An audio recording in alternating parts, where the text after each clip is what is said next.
Distinguidos amigos, muy buenas tardes. Nos encontramos en su programa Innovando con el CIME desde el capítulo de Ingeniería Mecánica y Mecánica Eléctrica del Consejo Departamental de Lima del Colegio de Ingenieros del Perú, como todos los martes a las 5 de la tarde con invitados especiales que justamente cumplen con el objetivo del programa de brindar una opinión oportuna, actualizada y profesional. Y el día de hoy no es una excepción. Tenemos un invitado distinguido, un profesional con competencias personales, académicas y profesionales de reconocido prestigio en nuestro país. Nos referimos al ingeniero César Gutiérrez Peña. Él es ingeniero mecánico electricista y tiene 36 años de experiencia en el sector de energía. Ha sido presidente de la Asociación Regional de Petroleras de Latinoamérica y el Caribe, ha sido presidente de Petroperú, presidente de Salud, director de la refinería La Pampilla S.A., director de Delnor, director de Perú Petro, un conferencista nacional e internacional que ha tenido la gentileza de aceptar esta invitación en nuestro programa para tratar un tema como es el precio de los hidrocarburos en el Perú. César, muy buenas tardes y muchísimas gracias por haber tenido la amabilidad de aceptar esta invitación, y también te extiendo el saludo en nombre del presidente del capítulo, el ingeniero Edwin Chávarri. Gracias, Antonio. Bueno, a Edwin, que me invitó a varias esa conferencia con todo gusto, y ahora que tú me invitas acá, pero con mucho gusto. Creo que hay que transmitir cosas, que la gente se informe, que se debata, y de eso se trata, ¿no? Bueno, la primera pregunta es, ¿quién fija los precios de los hidrocarburos en el Perú? Mire, el gran referente es Petroperú. O sea, los precios por definición, que es la Ley General Orgánica de Hidrocarburos, es de libre mercado. Ya, pero hoy día en el Perú los agentes principales de la formación de precios son Petroperú, Refinería La Pampilla, Valero Energy y ExxonMobil, que son dos empresas muy grandes en Estados Unidos, y más o menos siguen un patrón. ¿Y cuál es el patrón? Petroperú. Entonces, Petroperú publica su lista de precios, cosa que no necesariamente es el resto, y el Ocinermin publica semanalmente los precios. Que discrepan con la de Petroperú. Que discrepan con Petroperú porque los Ocinermin hace supuestamente una simulación de importación eficiente, y lo que viene diciéndonos hace buen tiempo es que los precios de Petroperú, los precios de lista, respecto a los precios de referencia que ellos calculan, incluido el margen comercial, los precios de Perú estarían sobrevalorados hasta 40%. Eso es lo que dice los Ocinermin, que es un tema discutible, ¿no? Discrepan también con la Sociedad Minera y Petróleo, que hasta noviembre del año pasado publicaban semanalmente también los precios, ha dejado de hacerlo. Pero lo que esperan los agentes del mercado, llámese Refinería La Pampilla, Valero y ExxonMobil, que son los principales agentes, es que Petroperú publique sus listas. Y eso se convierte en un referente de la primera transacción comercial, que es de un refinador a un mayorista o de importador a un mayorista. Otra cosa es cuando se vende en la estación de servicio, donde las estaciones de servicio identificadas como Petroperú no tiene estaciones propias, sino estaciones de terceros identificadas con el logo de Petro. En las estaciones el precio de Petroperú es más barato. Significa su cadena comercial tiene menos margen que la cadena comercial de los privados, ¿no? Se comenta que los precios de los combustibles en nuestro país son uno de los más altos de Latinoamérica. ¿Y cómo es posible entonces que el Perú, estando en esa posición, pongamos Chile, que está más lejos, Chile tenga un precio más cómodo respecto al nuestro? Y se comentaba de que al final, hace mucho tiempo, Petroperú dejó de ser eficiente y que a veces estamos pagando la ineficiencia de Petroperú en esos costos que tiene que tener para poder mantener una planilla muy alta. Mira, esto de precio más caro a nivel latinoamericano y es más a nivel internacional casi, se vino publicando desde el año pasado, ¿no? Una publicación internacional que publicaba los listos. ¿Y es cierto o no es cierto? Es cierto, pero hay que aclarar algunas cosas, ¿no? Mira, un productor o importador, Petroperú está actuando durante casi 2 años como importador porque la refinería de Tarará estaba parada, vive realmente del ingreso que le producen las gasolinas y el diésel, ¿ya? A menor medida los residuales, ¿no? ¿Y qué ocurría, no? El precio en el Perú del diésel ha estado subvaluado. Y el diésel es el combustible más vendido en el Perú. Se vende casi el triple de volumen que las gasolinas en el Perú y es casi igual en Europa. Y acá se subvaluó porque en el caso del petróleo diésel lo utilizan mucho los transportistas interprovinciales de carga y de pasajeros, que han venido reclamando durante mucho tiempo que el precio es muy caro, que mira que no tenemos competitividad, que es un problema muy complicado porque hay más de 100.000 empresas de transporte en el Perú. Formales y informales. Sí, y de los cuales hay 300.000 unidades más o menos en circulación. La competencia entre ellos, sobre todo con la informalidad y con la deuda bancaria, hace de que muchos de los precios no puedan trasladarlos a sus servicios de transporte de carga o de pasajeros. Entonces andan como a pérdida. Y cuando andan a pérdida, entonces comienzan a mirar cuál es el insumo que más usa el combustible diésel. Y había una presión muy grande y el gobierno decidió, con el Fondo de Estabilización del Precio de los Combustibles, le decía a los importadores y a Petroperú, entre ellos, no subas el precio del diésel que yo te anoto entre lo que debía hacer y lo que yo creo que debes vender. Y eso es el Fondo de Estabilización. Entonces yo anoto en cuenta, te debo, eso es lo que decían. El problema es que ese te debo era de un te debo de fecha incierta de devolución, cosa que existe hasta ahora. Entonces, una empresa como Petroperú o cualquier importador dice, ya, perfecto, me debes, estoy recaudando menos dinero en términos reales, ¿cómo me recupero de eso? Y entonces la forma de recuperarme es, en aquello que pueda vender más caro lo hago, aquello que no está en el fondo, que era el gasol de 90 y el gasol de 95 octanos. Entonces sobrevaluaban ese precio para paliar un poco su situación del precio atrasado del diésel. Y eso los explicaba. Entonces, si se dejara que Petroperú o cualquier importador vendiese al precio del diésel que el propio Sinarmín refería como el precio ideal, los precios peruanos son comparables con el de Chile o con el de Brasil, que tienen la misma política de libre mercado. No con Colombia, porque el precio en Colombia es regulado. Entonces no se puede comparar con Ecuador porque el precio es regulado. No se puede comparar con Bolivia, no se puede comparar con Venezuela. O sea, nuestro referente de comparación es Chile y Brasil. Pero en Chile y Brasil no existe pues esta obligación de que retrasan el precio del diésel porque hay mucha presión de carácter social que termina en problema político. Entonces eso es importante explicar, porque lamentablemente, claro, yo dijeron muchas cosas con Petroperú, pero en este tema hay una racionalidad que es que lamentablemente por el precio atrasado del diésel, que es el principal combustible que debes, y que te debe dinero el Fondo de Estabilización que no sabes cuándo te lo va a devolver, me veo obligado a tratar de paliar esa situación, inclusive ni solucionar vendiendo las gasolinas más caras. Esa es la explicación. Sí son más caras, pero la razón está en lo que te explico. Otro de los factores que se comenta es la refinería de La Pampilla, de Talara, ¿no? ¿Cuándo ingresa a funcionar a todo, en su 100% de capacidad, la refinería de Talara y cuál sería su capacidad de refinamiento? Ya, mira, vamos por lo último, la capacidad.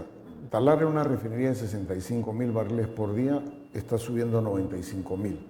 Muy similar a La Pampilla, que tiene 100.000 barriles diarios de capacidad. El proyecto ha durado mucho más de lo previsto, ha demorado desde 2006 a la fecha. O sea, han demorado prácticamente 17 años. Y los costos también. Por supuesto, se han incrementado significativamente.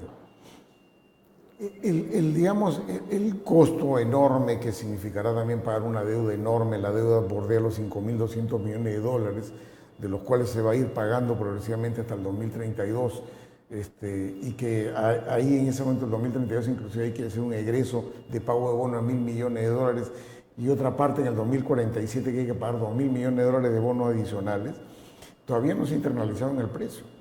O sea, si hoy día ha habido un precio más alto era por la razón de este sesgo del precio del diésel atrasado que trata de recuperar la gasolina. Petroperú lo que espera es tener mayor margen de utilidad con lo que ha hecho. Y eso es un tema muy discutible, pues, porque ellos dicen en Petroperú que el margen de refinación, es decir, el margen entre el precio de venta de los combustibles y el costo de sus insumos, que lo llaman el margen de refinación, les dejaría más o menos $15 por barril. Y yo lo que he venido diciendo es, mira, yo lo que he visto en la región, en el caso de Colombia, que hizo algo similar, es que luego de un gran esfuerzo de un año de estar funcionando modernizado, consiguieron $10 por barril. ¿Ya? Entonces, el papel aguanta todo, la realidad nos dirá si es 10 o 15, pero si fueran 10, que es lo que yo preveo, el monto de recaudación de la venta de combustibles a los precios más o menos que estamos manejando, probablemente sirva con la justa pagar deuda. Porque más o menos la deuda que paga hasta el 2032 anualmente son como 313 millones de dólares, cantidad significativa, que yo creo que el margen, si es que es 10, que es lo que preveo, probablemente no alcance. Y digamos, la operación va a ser una operación complicada que va a necesitar más ayuda del gobierno nacional vía el Ministerio de Economía y Finanzas. Ahora, ¿cuándo empieza? Porque ha habido anuncios de todo tipo, ¿no? Ahora, ayer, por ejemplo, es una noticia, se ha descargado el primer barco con 200.000 barriles de diésel. Es verdad, se va a descargar un barco de 200.000 barriles de diésel y hay que tener en cuenta que el mercado peruano consume 130.000 diarios. De eso estamos hablando. Y entonces, eso ahí, digamos, si fuera todo el mercado, no alcanza para 2 días. Claro. Estamos hablando. ¿Qué es lo que ocurre? La refinería tiene 16 procesos refineros y 5 procesos de servicios. Agua industrial, agua potable, agua, digamos, hidrógeno, ácido sulfúrico, gas, electricidad, son servicios auxiliares. Los procesos refineros que donde la materia prima se convierte en combustible son 16. De esos 16, no están funcionando los 16, están funcionando parte de ellos y a media capacidad. Entonces, ¿qué es lo que ocurre? Sí, pues está produciendo. ¿Y qué está produciendo? Combustible con menor contenido de azufre, y me parece bien. Pero para obtener los márgenes que esperan, que mi estimado sería más o menos junio o julio de este año, si es que no hay problemas, vamos a tener que esperar hasta esa fecha para que funcione con todas sus unidades y comienzan a llegar al margen que esperan para pagar deuda. En el interín no. En el interín, como no funcionan todas las unidades, no van a tener el margen que esperan y van a tener problemas. Por eso yo siempre decía, sinceren las cifras, necesitan más plata del fisco. Mire usted hasta julio. Si hasta julio necesita más plata, díganlo de una vez. Señor Ministro de Economía, que usted representa el 40% de las acciones. Señor Ministro de Energía, que usted representa el 60% de las acciones. Díganos, usted que habla con los directivos de Petroperú, ¿falta o no falta plata? Y si falta, díganos cuánto, que va a ser mucho menos doloroso que a la noche a la mañana aparezca, como apareció en octubre del año pasado, un aumento de capital de $1.000 millones. Esas cosas hay que explicar. Y lamentablemente se utiliza mucha información cegada. Ya se desembarcó, dice, es verdad, pero eso no significa que está operando al 100% de su capacidad, ¿no? La producción de petróleo nacional no llega a cubrir la necesidad. Tienen que importar petróleo. ¿Cómo se hace esa importación? ¿Hay un concurso internacional?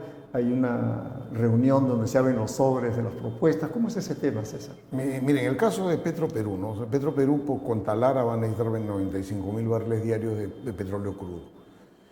Y el diseño de la modernización de Talara se ha hecho pensando que entre 30 y 35.000 barriles diarios se va a producir en Talara, que se producen actualmente. Claro, la producción va declinante.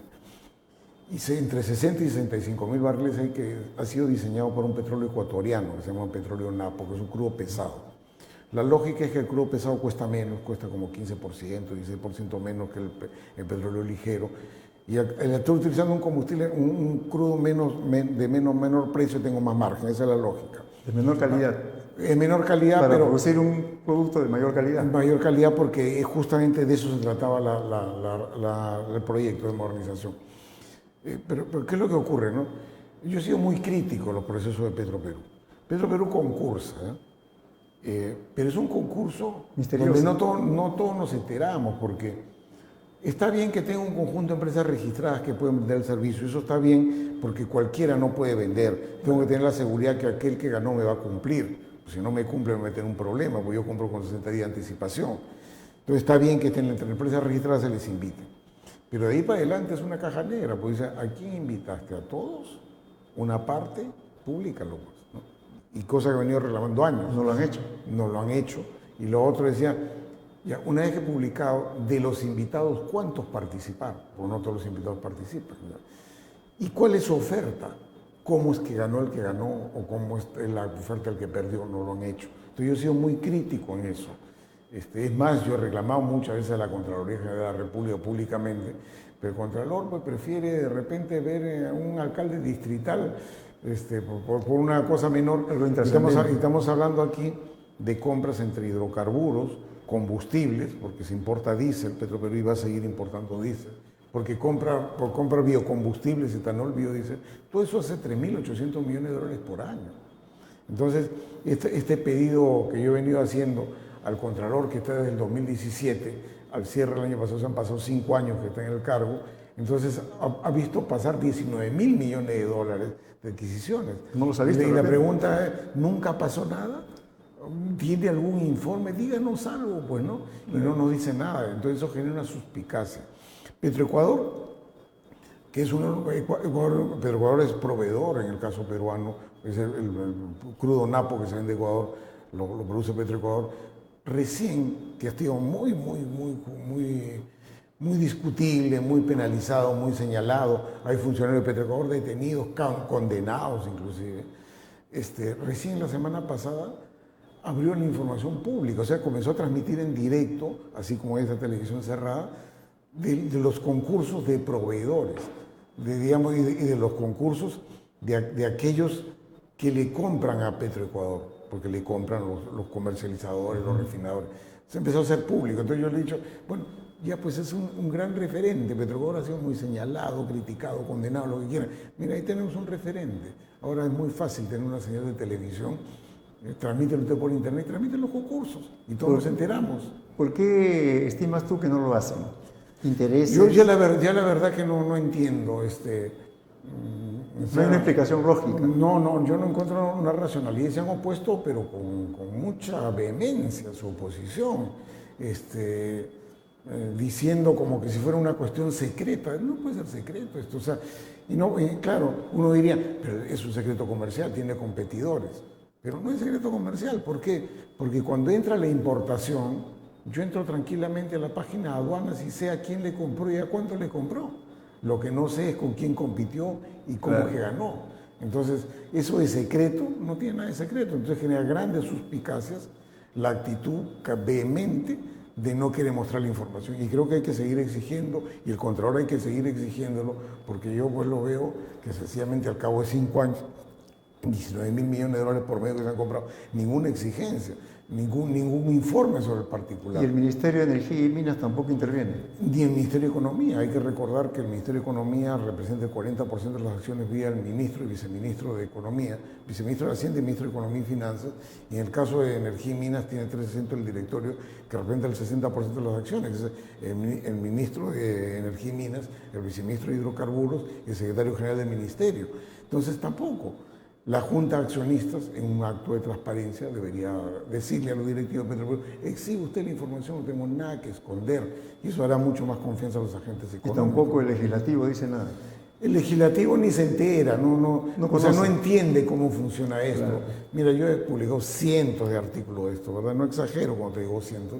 No, primero, cuando tú miras en Twitter y ves una métrica de Twitter, lo que te leen es el titular.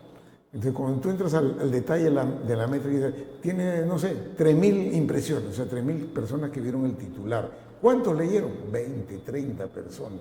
Entonces, siendo un tema árido, se trata de ser muy simple en explicar, no es tan fácil, la gente le corre al texto, ¿no? En el legislativo, con mayor razón, no entienden nada.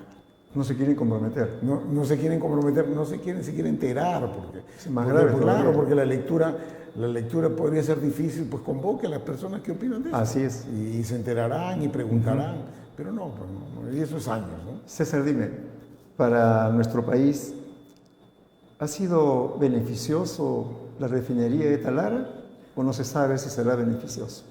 Yo creo que los montos han sido muy elevados, o sea, va a tener serios problemas en pagar deuda. El discurso inicial hasta el 2017 era, a mí no me reclamen nada, decía Petroperú, porque eso lo va a hacer con mi propio peculio. Bueno, en el 2017 el gobierno de Kuczynski le dio un aumento de capital de 350 millones de dólares. En 2017, eso calladito, nadie dijo nada. Pasaron el tiempo y llegamos al año pasado, al 2022, y en abril el ministro Oscar Graham les hizo un préstamo de 750 millones de dólares con el compromiso de pagar el 31 de diciembre del año pasado. Cuando entra el ministro Burneo, lo primero que hace es diferir ese pago hasta diciembre del 2024, ¿no? Adicionalmente, le dio unas facilidades de 500 millones de soles para tener pagos de derechos de importación, ¿no? Eso lo dio el ministro Graham. Eso fue en abril del 2022.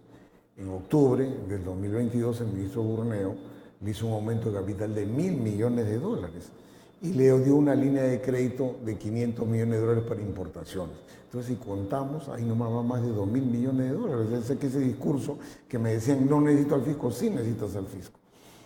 Y la situación ahora, en la propia página de Petroperú, cosa que he resaltado, pero a nadie le ha interesado, aparecía que en el proyecto de Talara estaban buscando un financiamiento de 500 millones de dólares adicionales. Eso está en el portal de Petro. Increíble. Entonces, por eso yo preguntaba, ¿eso es todo lo que necesitan para terminar y pagarle a los contratistas lo que se le debe hasta la puesta en operación comercial? ¿O falta más? Ese crédito, en diciembre ha viajado el presidente del directorio, el gerente general y un miembro del directorio, han viajado a Italia, a una agencia de crédito de exportación que se llama Sachi, que supuestamente les ha aprobado una línea de crédito de 500 millones de dólares.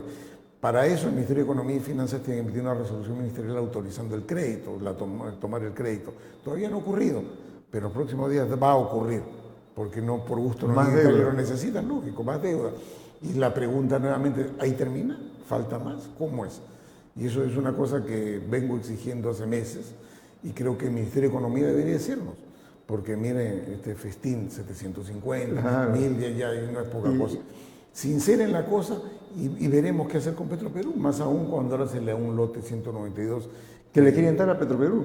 Que ya se lo dieron. Ya firmaron el contrato con Perú Petro, que es un lote con muchas complicaciones, depende del oleoducto, altos impactos. Una carga más para Petro.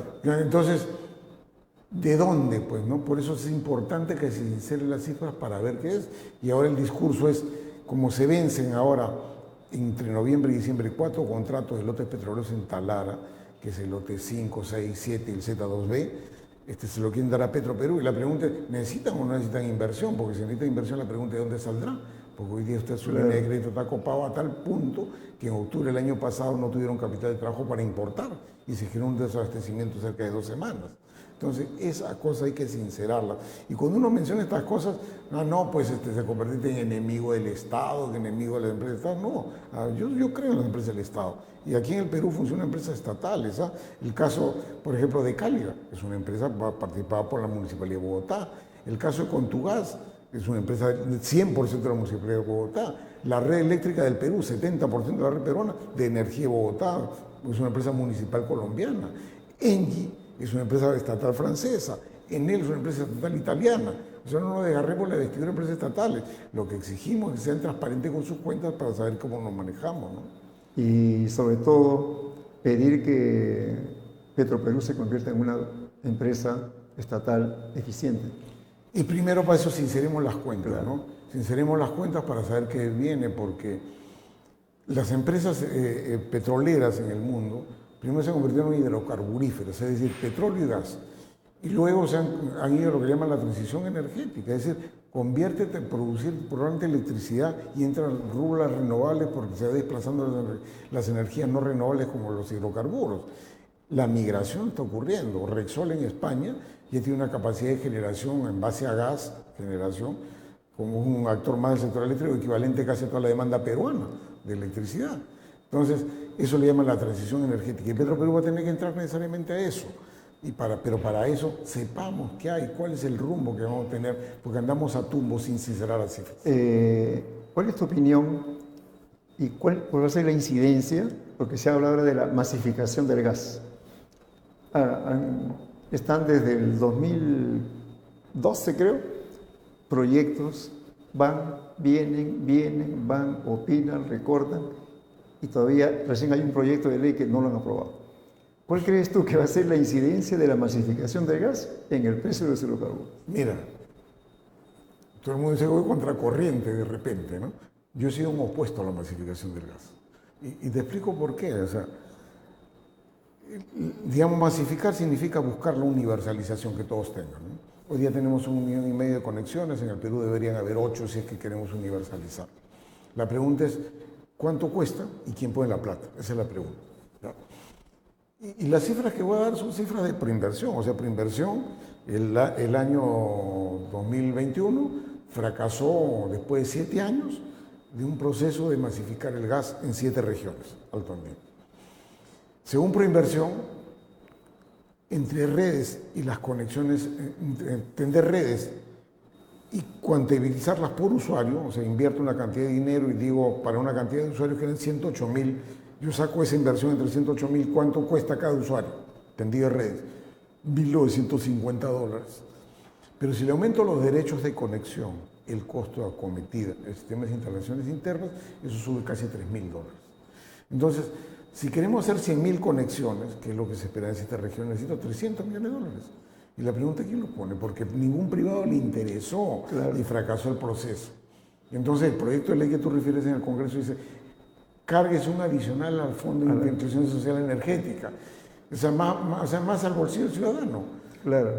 Y hoy día hay alternativas diferentes, Nueva York ya desde este año ha prohibido tener conexiones de gas en edificios de hasta 7 pisos. ¿Por qué? Pensando en el cambio climático, porque el gas natural es un recurso que emite CO2. Y a partir de dentro de 2 años, en todos los edificios. Pues estamos yendo a contracorriente, es una moda retro. Entonces, ¿pero cuál es la alternativa? Mira, en el Perú yo te decía hay 1,5 millones de conexiones de gas y se buscarían 8 millones. En el Perú casi el 97% de la población, de las viviendas, tiene conexión a electricidad. Entonces, la alternativa hoy al gas natural viene a ser las cocinas de inducción, que es una cocina eléctrica que funciona por radiación, que al final alimentado con energías renovables. Y la energía renovable es de bajo costo. Por lo tanto, la idea era que si un balón por ejemplo, si un balón de GLP vale 50 soles, con energías renovables, con tarifa actual, de doble tarifa, diurna y nocturna, que ya existe hace 2 años, eso ahí cuesta alrededor de 20 soles. Entonces, no necesito tener nuevas redes. Es más, le financio, si quieres, la cocina de inducción, las ollas, que te sale mucho más barato, el 20% de lo que gastarías en masificar 100.000 conexiones. Eso es una idea que hay que ponerla. Los Sinermí lo explicó muy bien en el año 2020 en el Congreso, pero no ha incidido. Yo creo que es uno de los pocos que ha hablado del tema. Es un tema poner en debate. Oiga, la masificación es un discurso sin racionalidad económica, donde el costo es oneroso y se lo vas a cargar al consumidor. Claro, porque piensan que los beneficiarios en Lima deben cubrir ese costo porque en ese momento ellos también se beneficiaron, ¿no? Claro, entonces la idea es, vamos mejor a la masificación de la electricidad, falta 3 o 4%, y ser universalización. Y podemos financiar, creo, con mucho menor monto del FICE sin cargarlo. Le das el del kit de cocina, porque las ollas son especiales, y la cocina misma, y le cambias hasta la conexión eléctrica para que soporte esa demanda. Eso es mucho más barato como conexión, mucho más barato como inversión que hacer masificación del gas. Pero cuando uno habla de esas cosas, no, opositor a la modernidad, no, el gas natural no es más bien es más moderno, retro, claro. Estamos hablando estamos viendo moda retro. Así es. Entonces, esas cosas hay que desmitificarlas, hay muy poco auditorio. Es que tenemos que hay poca difusión. Claro. Eso que tú estás comentando ahora, seguramente muchos de nuestros amables oyentes que nos sintonizan. ¿Y eso dónde está? Y mira, y se saca mucho el ejemplo de Ecuador, que las cocinas de inducción fracasaron allá. Y no fracasaron porque la cocina de inducción sea ineficiente. ¿eh? Mira, la eficiencia energética con GLP es 50%. Es decir, yo tomo 100 unidades de energía y para cocinar solamente utilizo 50. El resto se pierde por radiación y por convección alrededor de la cocina. En el caso de la cocina de inducción, la eficiencia energética es 80%.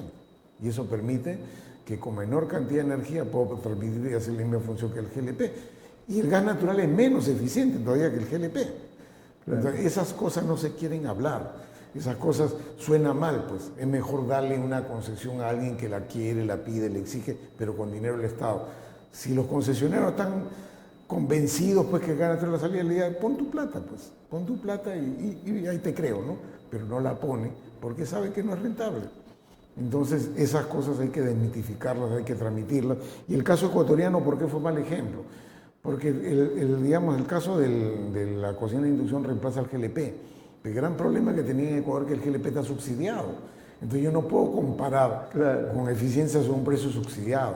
En Perú sí sería verdaderamente efectivo, porque estamos hablando con un precio de un GLP sincerado. Es más, yo diría que está más caro de lo que debería ser. Pero eso sí que significaría un gran ahorro. Pero no se está tratando el tema y no gusta mucho cuando se habla de uno contrario a la masificación. No, te opones al desarrollo del país. ¿Y cuál es tu opinión acerca de que por qué el Estado, el sector privado y la academia, por qué no se pronuncian sobre estos temas? Eso es importante porque, mira, las universidades están pronunciándose. Yo, por ejemplo, cuando hablo de las eficiencias del GLP, eso hice un trabajo, un análisis de eso, me encargo de una empresa. Yo tomé los ejemplos de la eficiencia que había estudiado, por ejemplo, en la Universidad Católica, en el caso del GLP. En el caso de las cocinas de inducción, tomé un caso desarrollado por una consultora americana que analizó la cocina de inducción durante un año de 3 marcas y cómo se cocinaba y con el mix que se cocinaba, qué pasaba si utilizabas una sopa, un guiso, si utilizabas fritura. Ese mix se hizo durante todo un año. A esas eficiencias me estoy refiriendo. Eso tiene que recogerlo las universidades y discutirlo, ponerlo en la discusión. Y el Congreso anda muy aceleradito, que se apure la masificación del gas. Pero en el fondo, ni siquiera eso es lo que le interesa a los promotores de esa ley. Lo que le interesa es hacer un subsidio cruzado entre el precio del gas en Lima, cargarle en Lima para abaratarlo en provincias. Eso es lo que están buscando. Y con eso, ¿qué evitan? Evitan la competencia que tienen los comercializadores. Los comercializadores compran gas en Lima, lo licúan, lo llevan por cuenta y riesgo a provincias y lo venden a la industria. Pero no le gusta eso a los concesionarios de distribución, que ya intentaron en el 2017 cobrar a los comercializadores por uso de red que no usan. Y ahora vienen con el discurso de la masificación, pero en el fondo la ley lo que busca es este subsidio cruzado para favorecer a los concesionarios de distribución de provincias. Eso es lo que busca. Eso no se sincera, ¿no? Como muchas cosas. Como muchas cosas, y esas cosas, a veces puedes ver, andas contracorriente. No es que me guste ver la contra, o sea, las cifras son elocuentes. En el año 2017 que plantearon esto de cobrar la tarifa de distribución a aquellos que no la usan, que son los comercializadores, y advertía al ministro de turno de decirle, oiga, usted que está promoviendo esto y ha publicado el proyecto de decreto supremo, usted tiene conflicto de intereses, porque usted ha sido asesor de las empresas que están pidiendo esto ahora, cuando cuando tuvieron la concesión. Bueno, paró su decreto supremo, pero han venido de una forma más sofisticada, la masificación. Sí. Eso es lo titular, pero el fondo es el mismo. Dime, el conflicto Ucrania-Rusia, ¿de qué manera afecta en el precio de los hidrocarburos? ¿Ha afectado y cómo afectará? Dicen que va a disminuir. ¿Cuál es tu opinión? Mira, es difícil hacer pronósticos, pero ¿cuál ocurrió en la realidad? O sea, a medida que era inminente el inicio del conflicto, ya llevó un año, en febrero del año pasado fue el conflicto, había una gran especulación. Va a haber embargos a Rusia, digamos, Rusia es un gran proveedor de diésel, que es un gran consumidor de la Unión Europea, es un gran proveedor de gas, era cerca del 30% del suministro del gas. Entonces, la especulación era con los embargos, esto se va a cortar y por lo tanto va a ser un bien escaso, y como es un bien escaso el precio va a subir. Esa expectativa hizo que el precio subiera significativamente. Pero los embargos la Unión Europea no les ha hecho caso. O sea, la Unión Europea sabía que eso es un perjuicio económico. Ese discurso americano han dicho, ¿no? Y entonces al final, muy silenciosamente, no han respetado los embargos. Y a medida que iba pasando el tiempo, en agosto fue el top de la subida del precio, la especulación de los embargos, y luego que ven que eso no funciona, se ha comenzado a caer el precio. Entonces, como que en el mundo los hidrocarburos, el suministro ruso sigue igual. Entonces, el precio como se ha estabilizado. Y ese precio estabilizado es lo que al menos la Agencia Internacional de Energía ha transmitido, ni siquiera es una cosa mía. La Agencia Internacional de Energía ha dicho, mira, en el primer semestre lo que vemos es un precio medio como el de ahora. Ese pronóstico lo he hecho en diciembre, se ha venido cumpliendo en enero y febrero, casi a pie juntillas. Entonces, creo que al menos el primer semestre... Hasta mayo va a estar más o menos junio. No creo que ocurra algo. Claro, en mayo lo que yo decía es, ¿por qué podría haber un componente en mayo? Porque si bien es cierto hay una estabilidad, bueno, ya empezó a venderse la gasolina solamente en 2 octanajes, la regular y la prima. La regular es de 92 y la prima de 96, pero acá habían 7, ¿no? La obligación es a partir de mayo. Ahora sí una especie de moto propio, ya se está vendiendo así en dos versiones. No vaya a ser, la gasolina 92 va a reemplazar el 90, que es la más se consume. A nombre de la subida de 2 puntos de octanaje pueden utilizarlo como especulación en la cadena comercial. Y el caso de la gasolina 96, que reemplaza la 95, que es el segundo combustible más consumido, a nombre de un punto más de octanaje, van a decir esto es otro precio. Habrá que esperar mayo a ver cómo se comportan los agentes del mercado, si respetan esa estabilidad de precios que debería haber, o aprovechándose esto, introduce una tendencia alcista. Por eso yo especulaba que habría que estar muy atento en mayo. No hay elemento de juicio para subirlo en absoluto hasta junio, al menos tomando en cuenta lo que ha previsto la Agencia Internacional de Energía y lo que hemos visto en estos tiempos que transcurrió en este año. Pero vamos a ver qué ocurre ahora en mayo, cuando ya pretende ser obligatorio que sean solo en todo tipo de gasolina, lo que me pensé bien. El tema es que no se especule con eso. Que la de 90 quieran subirle el precio porque es 92 o porque la 96 que la que seguro lo van a hacer. 95. Eso hay que verlo, vamos a ver cómo se comporta. Eso lo maneja Petroperú. Es igual, o sea, a nivel de primera transacción, de vender la mayorista, lo maneja Petro. Pero el problema es que el precio en la puerta de la estación de servicio, en la puerta de la refinería o del importador, hasta el precio consumidor final, casi se duplica. Entonces, el tema es cómo se comporta, porque el mayorista vende una cadena que tiene la estación de servicio, hay un transportista de por medio y hay una estación de servicio con su propio margen. Eso ya es ajeno a Petroperú. Claro. Entonces, hay que ver cómo se comportan los agentes del mercado. Bueno, César, en los programas en vivo, siempre el tiempo nos envuelve mágicamente y pareciera que hemos comenzado hace 5 minutos. Sí, bueno. Y ha sido un tema súper interesante y nuevamente te reitero nuestra gratitud por tu presencia esta tarde, por haber tenido la dadivosidad de sacarnos tu tiempo y toda esa experiencia, todos esos saberes, toda esa posición que tienes y que invita a una reflexión. Entonces, tu presencia esta tarde ha ratificado como corolario de esta conversación el objetivo del programa, de escucharte con una opinión oportuna, actualizada y profesional. Gracias, Antonio, gracias al colegio que hay apertura. El capítulo ha invitado este año a un par de eventos que he participado, he puesto mis cosas polémicas en el camino, pero vale la pena porque de eso se trata, hay que intercambiar opiniones y llegar a conclusiones y tomar decisiones que le corresponde a la autoridad, ¿no? Y aparte, la verdad no ofende. Así es. La verdad no ofende. Así es. Muchas gracias, Antonio, y muchas gracias al colegio. A ti, César. Bueno, amigos, así culminamos este programa el día de hoy en Innovando con el CIME y los invitamos para el próximo martes a las 5 de la tarde con otro invitado especial y también con un tema actual que va a generar una reflexión acción en ustedes y en toda la comunidad que tenga la gentileza de poder seguirnos semana a semana.